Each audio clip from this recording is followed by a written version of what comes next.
Assalamualaikum warahmatullahi wabarakatuh. Halo, kembali lagi bersama saya Kiki Ramansyah dari kelas 12 IPA 4. Pada video kali ini saya akan presentasikan materi tentang evolusi dan menjawab beberapa gambar dari Google Slides yang merupakan tugas dari yang terhormat Ibu Yulia SPD. Selamat menyaksikan. Saya akan menjelaskan terlebih dahulu apa itu pengertian dari evolusi. Evolusi adalah perubahan struktur makhluk hidup yang berlangsung secara perlahan-lahan dalam jangka waktu yang sangat lama. Nah, evolusi biologi ini mencakup dua peristiwa, yaitu yang pertama evolusi anorganik, yaitu mengenai asal-usul makhluk hidup berdasarkan fakta dan penalaran teoritis. Yang kedua, evolusi organik atau biologis, yaitu mengenai asal-usul spesies dan hubungan kekerabatannya. Selanjutnya saya akan memaparkan 4 teori, yaitu mengenai asal-usul makhluk hidup yang ada di bumi. Yang pertama ada teori abiogenesis. Teori abiogenesis adalah teori yang menyatakan bahwa makhluk hidup itu berasal dari benda yang mati. Teori ini ditemukan oleh Aristoteles dan didukung oleh Anthony van Leeuwenhoek dan Needham. Yang kedua ada teori biogenesis. Teori biogenesis adalah teori yang berisi bahwa makhluk hidup itu berasal dari makhluk hidup yang sebelumnya. Teori ini ditemukan oleh beberapa ilmuwan dan saya akan menjelaskan teori dari ilmuwan Francesco Redi dan Louis Pasteur.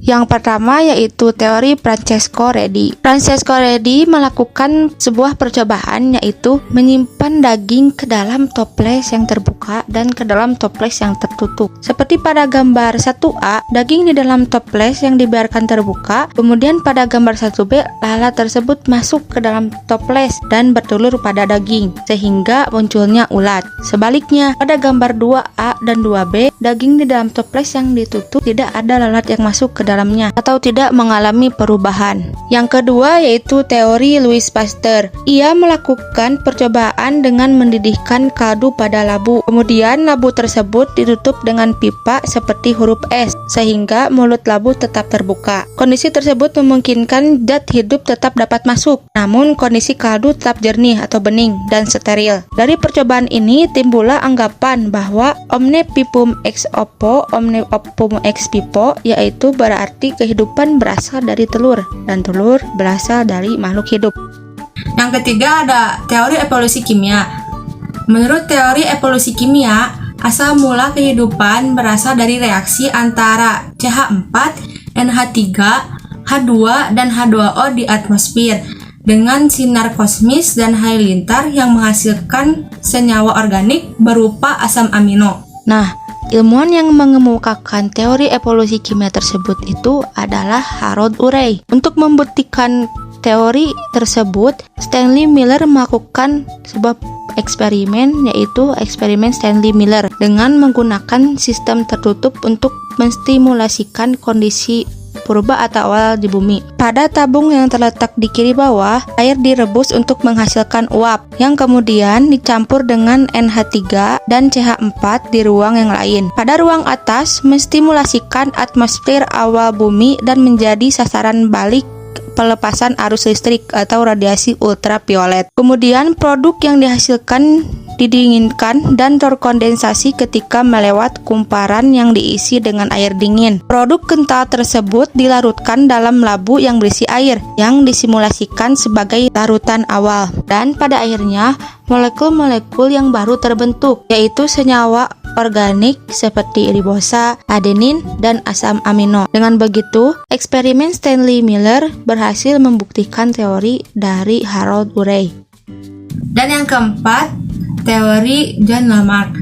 Pada abad ke-18, John Baptiste de Lamarck mengusulkan suatu mekanisme bagaimana kehidupan berubah seiring berjalannya waktu. Lamarck menemukan sebuah garis-garis kehidupan yang merupakan kronologi fosil tua menuju fosil yang lebih muda yang mengarah ke spesies hidup. Prinsip pertama yaitu digunakan atau tidak digunakan, use and disuse. Prinsip tersebut merupakan ide di mana bagian tubuh yang sering digunakan seiring waktu akan bertambah besar dan semakin kuat, sedangkan bagian tubuh yang tidak digunakan akan menghilang. Sebagai contohnya adalah jerapah. Jerapah awalnya berleher pendek dan tidak bisa menjangkau makanannya. Karena letak daun yang tinggi dan leher terus dijulurkan, maka leher semakin panjang, hingga akhirnya terbentuk jerapah yang berleher panjang. Prinsip yang kedua yaitu inheritance of acquired characteristic. Lamarck menyebutkan bahwa leher panjang dan berotot yang dimiliki jerapah telah mengalami evolusi dari generasi ke generasi akibat dari perilaku jerapah yang sering meregangkan lehernya demi mendapat daun dari cabang pohon yang tinggi. Terima kasih telah menonton video saya. Mohon maaf apabila ada kesalahan. Terima kasih. Wassalamualaikum warahmatullahi wabarakatuh. Bye-bye.